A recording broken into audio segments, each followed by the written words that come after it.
Hi there, welcome to my views and news. Two updates for you and three news stories.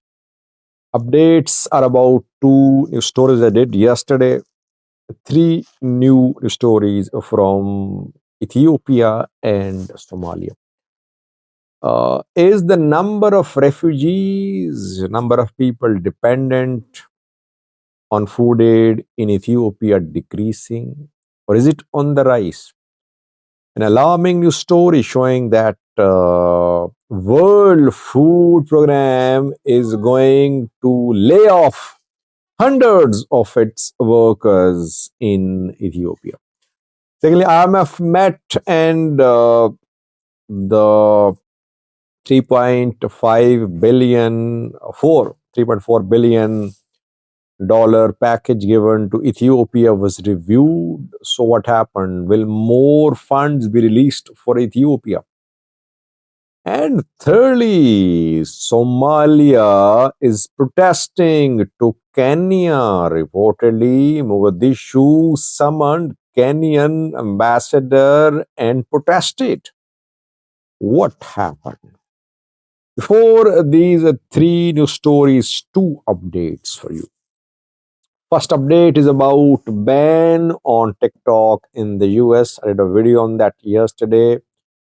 Ban has officially come into force in the US on Chinese mobile app TikTok. And this ban could lead to start of another confrontation between China and the US. US Supreme Court banned TikTok and those who support the ban, they say that the data of American institutions could be hacked. So to protect people's privacy, this step has been taken. But apps, platforms developed and operating from the US are being used across the world. If other countries start taking similar action, US economy could take a serious hit.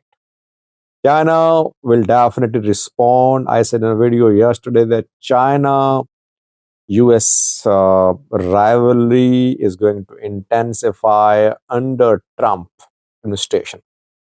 Trump is a businessman. He wants to earn. He wants his people to earn. And just 48 hours ago, Donald Trump launched his coin, cryptocurrency by the name of Trump. And this coin has collected over 1 billion US dollars in around 48 hours. It is being sold for $70 per coin. It has recorded thousands of times of increase in its price in the last 48 hours. Trump officially tweeted the launch of this coin. Is he behind the coin or his partner or his family? But the tweet by Trump created uh, a wave of purchases of this coin in crypto market, and people from across the world are buying this coin. So money from across the world is flowing into the US. But if foreign apps, foreign uh, organizations try to reach the US, then they face ban. Secondly, viewers, second update is about ceasefire in Gaza. I did a video on that yesterday. I told you that ceasefire had been agreed. Now it has been implemented. Today it was officially implemented, confirmed by the two sides. Hostages are being released by Palestinians, Hamas fighters, and Palestinian captives are being released by Israeli forces.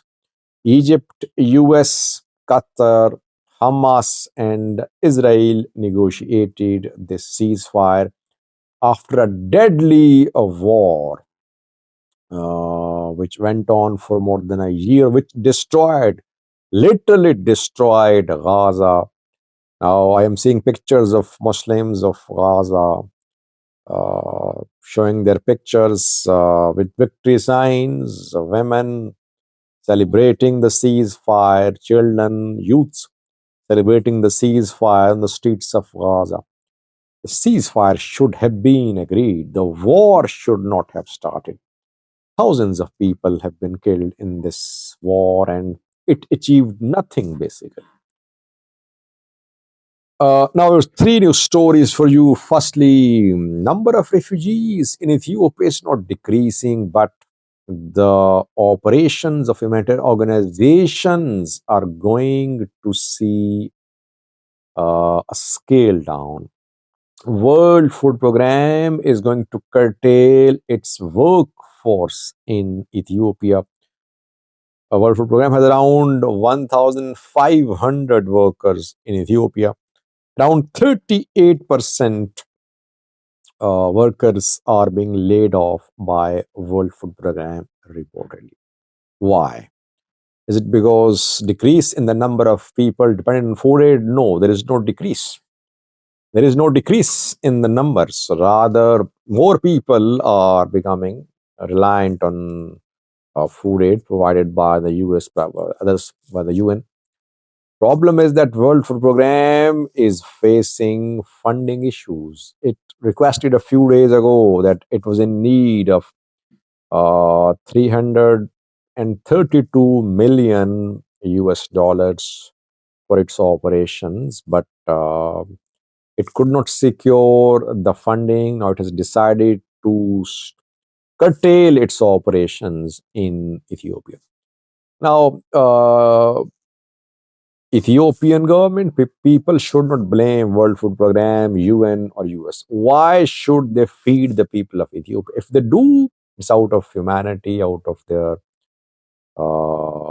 respect for humanity. Otherwise, this is the job of the government. Elected leader's responsibility is to ensure that his people have access to food, access to water, access to basic necessities of life. So if anyone is to be held accountable, government should be held accountable. But governments just receive food aid from abroad and they keep their people dependent on food aid. Otherwise, the Ethiopian government claims to be producing surplus wheat. It claims to be exporting wheat. On the one hand, government claims it is exporting wheat. On the other hand, its people are dependent on food aid. That just does not make sense. Overall, it's not a good news for the people. People cannot hold leaders accountable in Ethiopia. If the food aid, if the aid being provided to people decreases, obviously it would be bad for them. It will be difficult for them to make both ends meet. So, World Food Program should reconsider its decision, and Ethiopian leaders should also take the responsibility of feeding their people. Secondly, viewers, IMF has approved, it seems, another portion of the loan for the Ethiopian government, which it approved a few months ago. IMF has given a 3.4 billion US dollars to the Ethiopian government so far. Second review of this financing agreement was conducted by IMF authorities yesterday, and they approved the actions taken by the Ethiopian government. So they agree with the policies of the Ethiopian government. They want to ensure that they'll be able to get their money back. And that is why they monitor the policies of the governments which owe money to IMF and World Bank. Of course, they have the right to monitor the policies, because if they don't monitor the policies, they won't get their money back. The second review has been approved, and 250 million US dollars are going to be released more for the Ethiopian government. Will Ethiopia ever be able to come out of this vicious cycle of the IMF and World Bank? This is the question. How long will Ethiopia take to come out of this cycle? Will it ever make it out of the cycle? This is the question, because sometimes countries are trapped in IMF, World Bank, uh, vicious cycles, and their economy just cannot get out of it. We don't know how long will Ethiopia take, or will it need more loan from the IMF in coming years? Lastly, viewers, Somalia is protesting to Kenya. Reportedly, Somalia summoned Kenyan ambassador in Mogadishu today and protested. What happened? In a video, I told you about Ahmed Madobe's visit of Jubaland, visit of Kenya. Jubaland president went to Kenya, and from there he's likely to go to the UAE. And I said his visit was linked to Kenyan mediation between Jubaland and Mogadishu. The two sides have not been on good terms, and they've been in a dispute. Jubaland president is wanted. Federal court has issued his arrest warrants, and all flights to Jubaland have been suspended from Mogadishu. But Madobe managed to reach Kenya. How did he enter Kenya? By road or by air? Jubaland shares border with Kenya.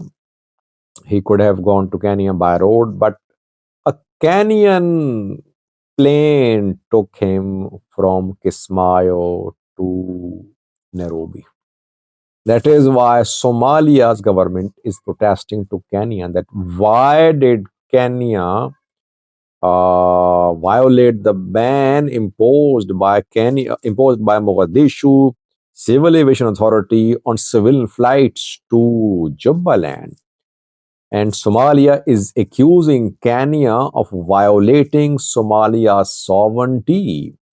A flight is entering a country from a neighboring country without any approval from that country's civil aviation authority. Yes, and that is definitely a breach of Somalia's airspace.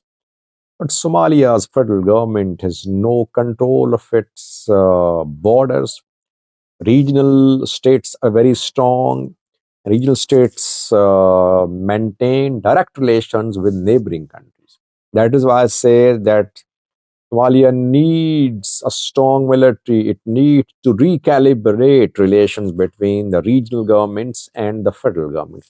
People say Madobe is sick and he's in need of treatment. That is why he has been flown out of Jubaland to Nairobi, and from there he might go to UAE to seek medical treatment. It's not clear why Madobe is in Kenya.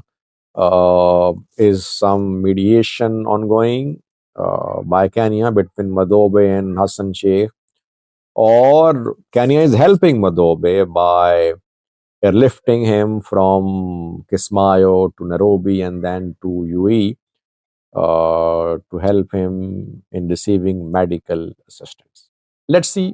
So far, what we have heard is that Somalia's government is protesting, saying Kenya is violating Somalia's sovereignty. Thanks for watching.